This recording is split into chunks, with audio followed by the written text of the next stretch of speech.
स्वागत आप सभी का खानी कुर्सी की देख रहे हैं आप। मैं हूं सौरभ, स्टूडियो में हर्षवर्धन त्रिपाठी जी, विजय त्रिवेदी जी, प्रोफेसर संगीत रागी जी, समीर चौगांगू जी हमारे साथ हैं। अभिषेक बनर्जी का अभी एक पोस्ट आया। अभिषेक बनर्जी के साथ कल जिस तरीके से मारपीट हुई, लोगों ने उनके ऊपर अंडे फेंके, वो कह रहे हैं पत्थर ईंटें भी फेंकी। उसके बाद राहुल गांधी ने और तमाम नेताओं ने उनके समर्थन में पोस्ट डाली है। और अभी अभिषेक बनर्जी ने खुद भी जो है वो एक पोस्ट डाली है और उन्होंने राहुल गांधी का धन्यवाद किया। और वो कह रहे हैं कि मेरे साथ ये पॉलिटिकल वायलेंस है जो मेरे साथ की गई है। और अभिषेक बनर्जी राहुल गांधी को धन्यवाद भी दे रहे हैं और हेमंत सोरेन जी को भी उन्होंने धन्यवाद दिया। अच्छा, वो सभी लोगों को धन्यवाद दे रहे हैं जिन जिन लोगों ने उनके समर्थन में लिखा है। फिर आगे वो ये कह रहे हैं कि हमें अपने डेमोक्रेटिक इंस्टीट्यूशंस को बचाने के लिए लड़ना पड़ेगा। फिर वो कह रहे हैं कि पिछले साल मैं 5 देशों में गया ऑपरेशन सिंदूर की बात बताने के लिए दुनिया को। मैंने अपनी देश को बचाया, आतंकवाद के खिलाफ मैंने अपनी आवाज़ उठाई देश के लिए। और आज I stand as a victim of political violence and state sponsored terrorism.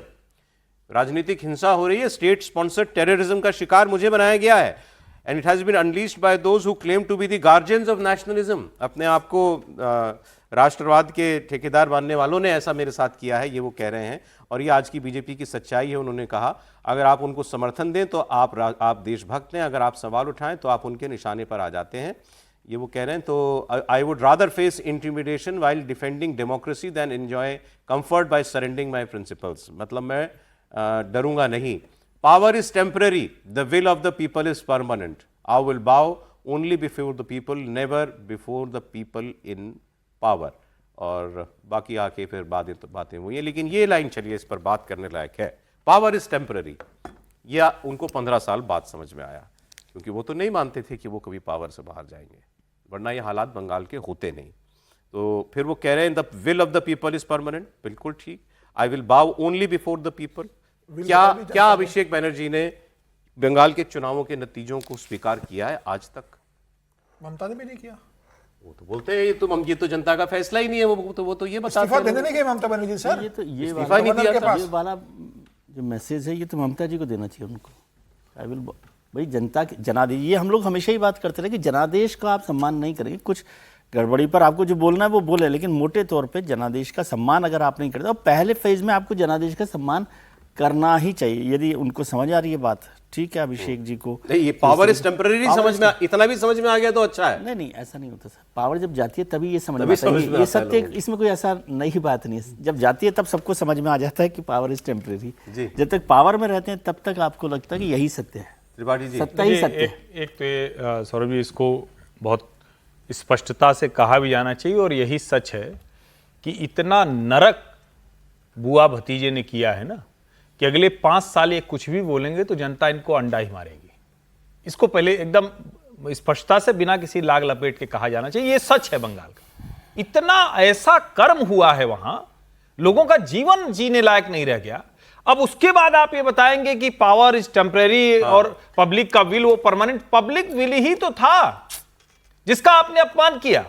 अरे पब्लिक की विल नहीं चलने देते थे, वही वोट ही नहीं डाल पाते थे। कि वोट नहीं डालने देते थे, और अभी भी आप वही कर रहे हैं। अभिषेक बनर्जी पर हमले वाले तस्वीरें। अभिषेक बनर्जी, ममता बनर्जी को सचमुच अगर राजनीतिक तौर पर जीवित रहना है तो उनको अगले कुछ समय के लिए प्रायश्चित पश्चाताप के मोड में जाना पड़ेगा। इसकी प्रतीक्षा करनी, माफी मांगनी पड़ेगी। इसकी प्रतीक्षा करनी पड़ेगी कि भारतीय जनता पार्टी जिन उम्मीदों को लेकर जीत कर आई है उन उम्मीदों पर खरी न उतरे। अभी तक ऐसा नहीं होता रहा। अभी तक भारतीय जनता पार्टी ने जो जो कहा है वो करती हुई शुभेंदु अधिकारी की सरकार दिख रही है। और ऐसे में जब आप इस तरह की बात करते हैं तो फिर वो जो आपके खिलाफ वोट करने वाला है, जिसको पीपुल्स विल कहते हैं, वो और स्ट्रांग होगा और वो कहेगा कि तृणमूल कांग्रेस किसी कीमत पर बंगाल की जमीन पर जिंदा नहीं रहना चाहिए। वो खत्म करेगा। पीपुल्स विल साफ साफ दिख रहा है। अच्छा, उसमें कोई कंफ्यूजन जो राहुल जी के जिस बयान पर इन्होंने ये पोस्ट डाला है, जरा उसको भी पढ़ लें। अच्छा हुआ, चलिए ये भी बात करने का मौका मिलेगा। इन्होंने कहा ये एक सांसद पर हमला नहीं, एक व्यक्ति पर हमला नहीं, ये उस जनता पर हमला है जिसने उन्हें चुना है और उस लोकतंत्र पर है जो हम सबकी साझी विरासत है। एक सांसद पर हमला हुआ तो उसके इलाके के जितने भी 10 लाख 15 लाख वोटर होंगे, ये उन पर हमला बता रहे हैं राहुल गांधी। और अभी बंगाल के चुनाव में ही उनके अपने कार्यकर्ता की हत्या हो गई थी तो नाम लेके टीएमसी के गुंडों का नाम लिया था उन्होंने, और ऐसे नहीं जानी कितनी हत्याएं हुई थी। वो लोकतंत्र पर हमला राहुल गांधी को कभी नहीं लगा। राहुल गांधी कांग्रेस का स्वयं का इतिहास नहीं पढ़े हैं और बंगाल का भी इतिहास नहीं पढ़े हैं। एक उदाहरण मैं हर चैनल पर दोहराता हूं, मुझे हर बार दोहराने का मन करता है। सेन ब्रदर्स इनके ही मेंबर्स थे, कांग्रेस पार्टी के मेंबर्स थे, जिनके सीपीएम को एक गुंडों ने मारा था और उसके खून में चावल पका करके उनकी जिंदा मां को अपने सामने खिला दिया था। तब भी ये कांग्रेसी सीपीएम के साथ आज के दिन में खड़े हो जाते हैं। तो राहुल गांधी को राजनीतिक समझ मुझे नहीं मालूम है कि कितनी बंगाल की वायलेंस के बारे में उनको जानकारी है, लेकिन सेन ब्रदर्स की इकलौता नहीं था। उसी सेन ब्रदर्स की हत्या की संस्कृति को तृणमूल कांग्रेस ने यहां पर खड़ा किया और उसी डर और टेरर के सहारे वो 15 साल तक राज और शासन करती रही। उसमें राहुल गांधी ऐसी बातें लिख रहे हैं, वो अपने जमीनी कार्यकर्ताओं से तो जरा एक बार जाकर के पूछ ले तो कि वो किस हालत सब में पता रहे है हैं। सर, बोल के आए हैं प्रचार में। नहीं प्रचार में सब ममता बनर्जी को उन्होंने भ्रष्टाचारी कहा, इन्होंने कहा कि इन्होंने गुंडा राज कायम कर रखा मैंने है, अभी जो सब बोला है। टीएमसी के लिए कहा, कांग्रेस के लिए बहुत संभावनाएं हैं बंगाल में, लेकिन अगर वो इतने कुकृत्य करने वाली पार्टी के साथ बीच बीच में ऐसे टेम्परेरी फेज में भी खड़ी होगी तो उसका भी परमानेंट वहां से डिलीशन होगा। ये आप समझिए। और इसमें कम्युनिस्ट समझदार हैं। नहीं, कम्युनिस्ट टीएमसी के साथ नहीं खड़े हो रहे हैं। कह रहे हैं कि ये जो बोया है वो काट रहे हैं। और अधीर रंजन चौधरी कह रहे हैं तो उनकी बात कांग्रेस सुनने को तैयार नहीं। अधीर रंजन तो कह रहे हैं कि ये जो इनका मॉडल था, जो अभिषेक बनर्जी का, वही मॉडल है, असर कर रहा है। सीपीएम को शिफ्ट करने के बजाय कांग्रेस पार्टी की तरफ शिफ्ट कर सकती है बंगाल के अंदर, और सर बंगाल में जमीन दूसरी कांग्रेस ताकत की बनकर ही के है कांग्रेस अब, का लेकिन क्या कांग्रेस अगर तृणमूल जैसी हरकत को जस्टिफाई करेगी, अभिषेक बनर्जी के साथ खड़ी होगी, राहुल गांधी उस पर पोस्ट करेंगे, कहेंगे, फोन कर कहेंगे कि हम हैदराबाद में उनका इलाज करा दें। अरे इलाज कोई बीमारी हो तब ना, कोई चोट लगी हो तब ना। हम लोग कानून व्यवस्था ऐसी नहीं हो इस पर बात कर रहे हैं, लेकिन कोई इनके साथ कोई सहानुभूति, ये कोई बड़ा अच्छा कर्म कर रहे थे कि उसके साथ खड़ा हो जाए, ऐसा नहीं है। राहुल गांधी की वो तस्वीरें एक बार चलिए आगे बढ़ते हुए वो दिखा देता हूँ। परसों आई थी तस्वीरें ऑटो वालों के साथ, ऑटो ड्राइवर्स के साथ वो मिले थे। अच्छा, वो बड़ा बढ़िया लग रहा है उसमें। अब वो अब ये जो है कुछ और तस्वीरें आई, इंटरेस्टिंग है इसलिए दिखा रहा हूँ आपको, बाकी कोई खबर नहीं है इसके अंदर। उनके साथ खाना, उनका टिफिन जो का खाना जो है वो उन्होंने शेयर किया है। छोले भटूरे मंगाए थे राहुल ने। और फिर वो भी हुआ था कि उसके बाद उन्होंने उनकी बाकायदा वर्दी भी पहनी। हाँ, वो वाली फोटो ऑटो दिखाई, वो ड्राइवर्स अच्छी की जो फोटो है। ड्राइवर की जो वर्दी होती है, ये तस्वीर है, ये तस्वीर है। राहुल गांधी को किसी ने अपनी जैकेट, वो कमीज उतार के दी, राहुल गांधी ने वो पहनी। राहुल गांधी पता नहीं ऑटो भी चलाए कि नहीं चलाए, भाई वो बढ़िया लग रहा है। अरे बटन भी मतलब कोई दूसरा ही लगा के दे रहा है। ये रोचक। वो असल बात टी शर्ट पहनने की आदी है ना, शर्ट पहनने की आदी नहीं है, बटन लगाने की आदत नहीं है। लेकिन ठीक है, इंटरेस्टिंग है। और क्या कहें इसमें से ज्यादा जब कुलियों के दिलचस्प पास है। राहुल गांधी गए थे, याद सर वो वाकया, कुलियों के पास गए थे मिलने, तो कुलियों का ड्रेस नहीं, भी वो पहनने के पीछे तैयार हो बैठे गए हैं। थे। वो कुलियों को पीछे ड्रेस के लिए भी तैयार हो गए थे कि किस तरीके से सामान उठाते हैं। और पूछा उन्होंने वहां पे कि बिल्ला का नंबर 786 है क्या, तो वो बिल्ले का ये नंबर ना, अब ये 786 कहानी होता बना ना रहे हो सर, आप समीर जी। क्योंकि ये कहानी बना रहे हो आप समीर जी। 786 नंबर किसके लिए इंपॉर्टेंट होता है। राहुल गांधी को लगा कि अगर बिल्ला लगाऊंगा 786 तो मैं संदेश दे दूंगा, किसको संदेश देना है 786 नंबर से। एक चीज तो बताइए, 786 नंबर राहुल गांधी यहाँ पे भी ढूंढ रहे होंगे, ट्रक के ड्राइवर, मैसेज कहाँ देना है उनको।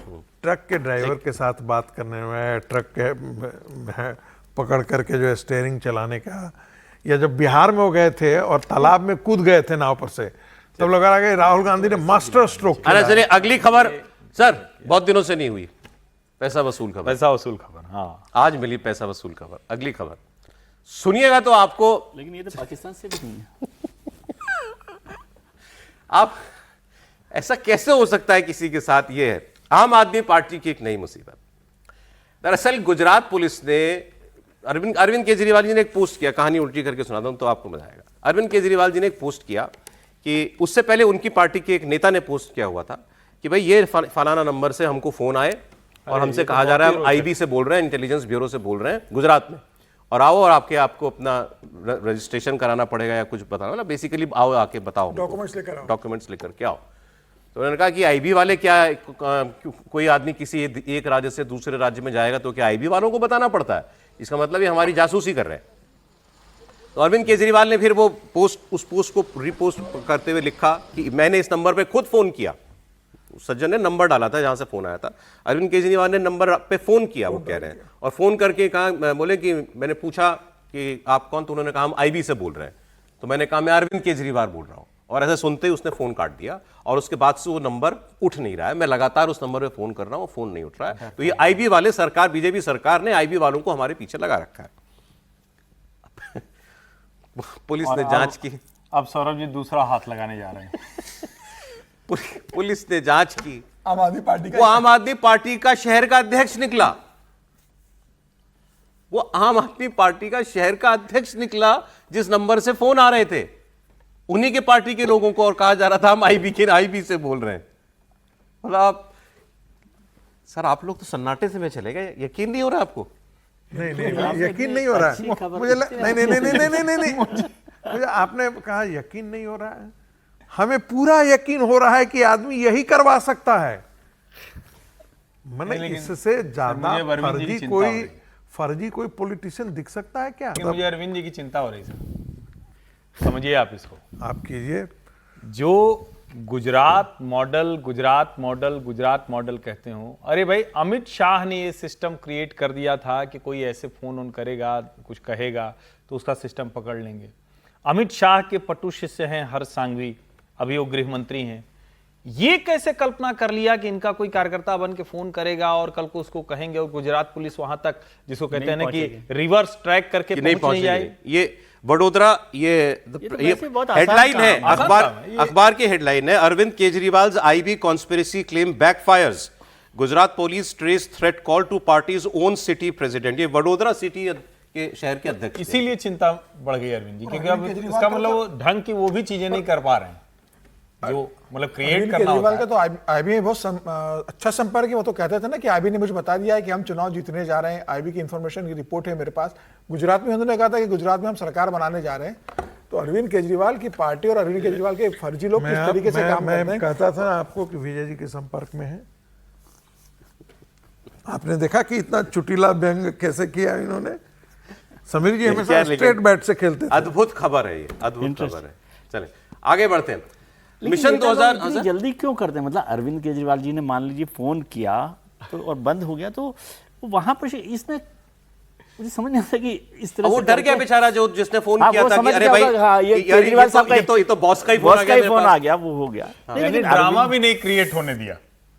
अच्छे से ड्रामा क्रिएट होता, थोड़ा कुछ दिन चलता कि नहीं आईबी पूरी पार्टी के पीछे लगा दी गई। यहाँ अरविंद केजरीवाल उस व्यक्ति को पता कर रहे फोन करके, और पंजाब में मनीष सिसोदिया जो इंचार्ज है, जो निर्दलीय लोग जीत के आए भी नगर निगम के चुनाव में, उनको फोन कर रहे हैं और उनसे कह रहे हैं आप आम आदमी पार्टी में हो, आप हमारी पार्टी में हो। कह रहे भैया मैं निर्दलीय जीता हूं, मैं आम आदमी पार्टी में नहीं हूं।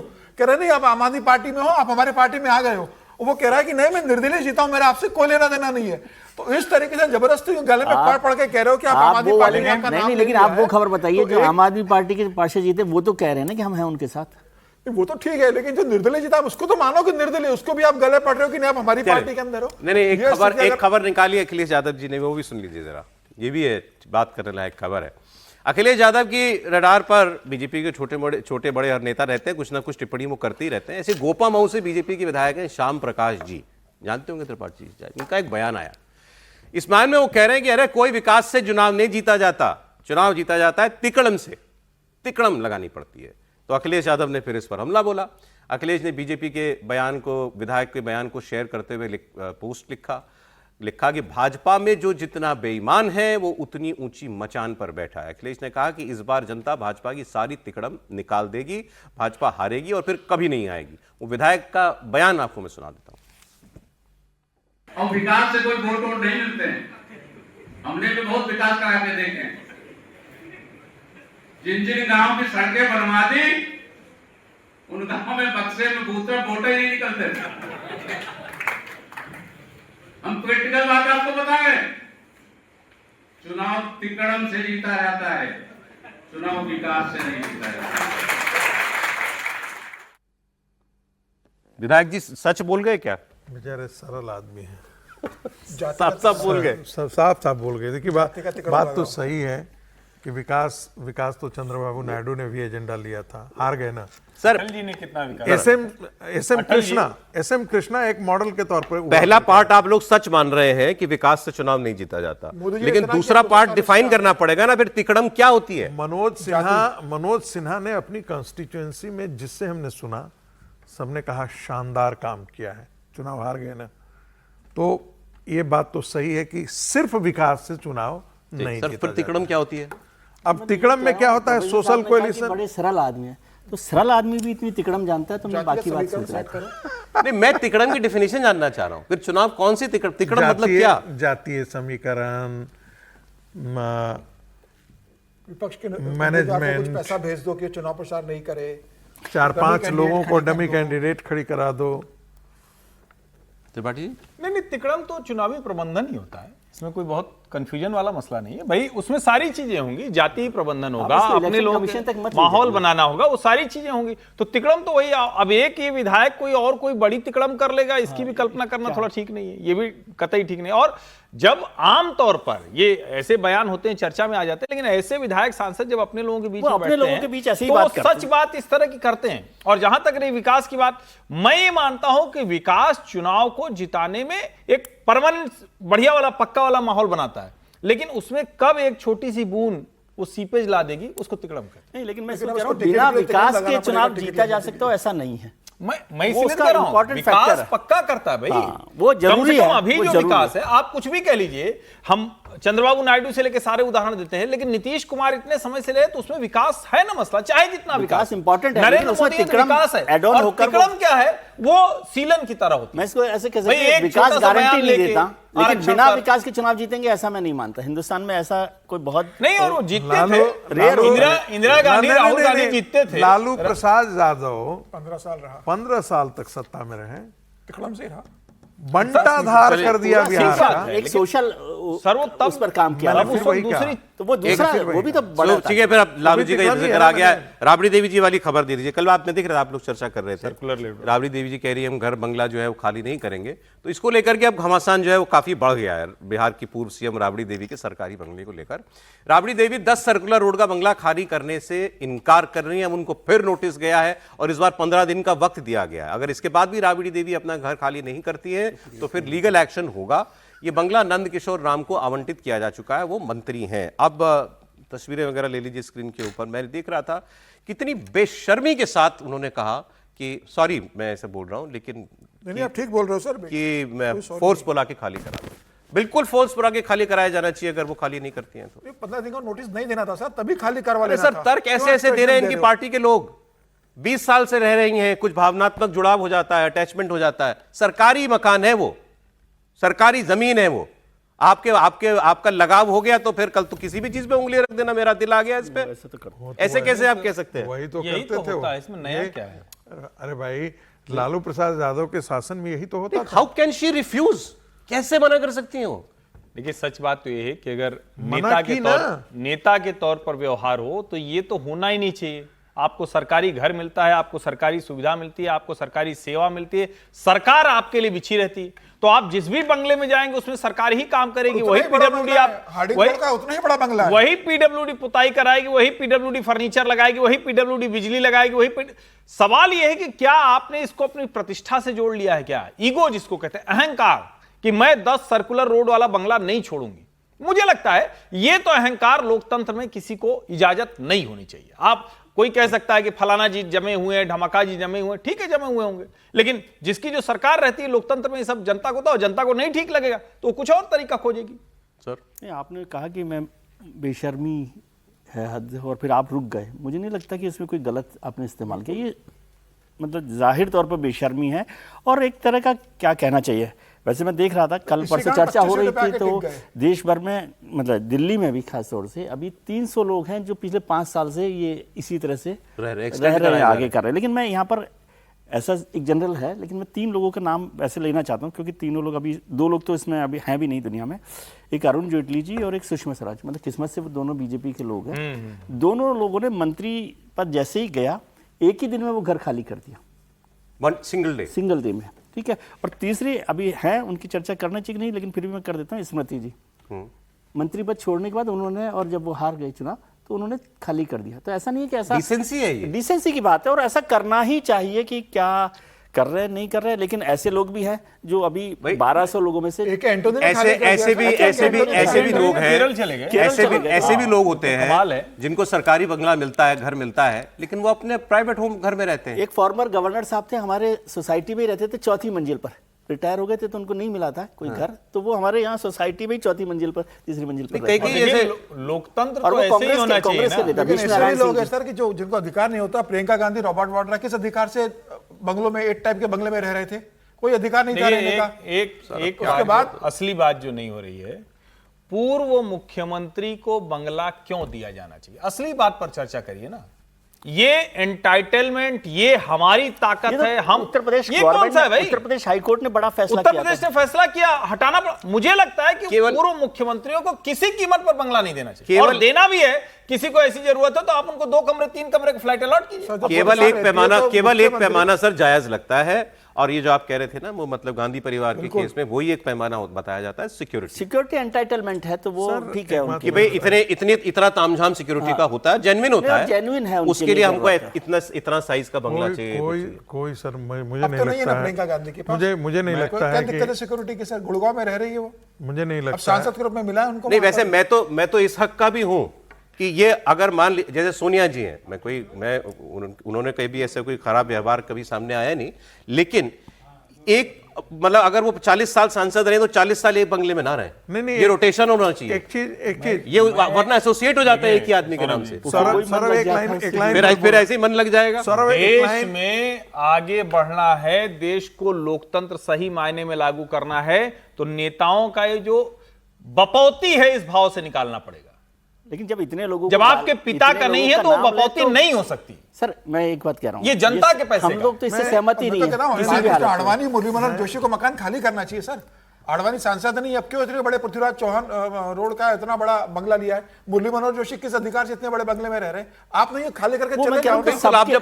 आप जब किसी पोस्ट पे नहीं है तो नहीं होना मैं कह रहा हूं इसको ब्लैंकेट रूल के तौर से इस्तेमाल करना चाहिए ना, कि इस तरह से ना हो कि कुछ लोग रह जाएं जो सत्ता के साथ हैं, नहीं है। और अभी दूसरा काम और होता है जो एक दिल्ली में फैशन है कि क्योंकि 28-30 मुख्यमंत्री हैं देश भर में, तो जो मुख्यमंत्री हैं उनको दिल्ली में भी बड़ा घर मिल जाता है। अभी सम्राट चौधरी जी को घर मिल जाता है। घर हर मुख्यमंत्री के पास घर है। अरे आप बिहार भवन में रहो, आप यूपी सदन में रहो, कहीं भी तो रहो। आपको दिल्ली नहीं रहना है, बिहार भवन में नहीं, रहिए, दिल्ली नहीं कहीं भी रहना रहिए। है। और अगर आपको काम के लिए है तो हर राज्य के 2 एक भवन हो गया, भवन और एक सदन। अब दो मैं आपको सदन बताऊं एक चीज और, मुख्यमंत्री सर टाइम भी नहीं रह गया। हाँ, भवन और सदन दोनों उनका दोनों होता है, तो उनके पास तो है ही। क्यों भाई, क्यों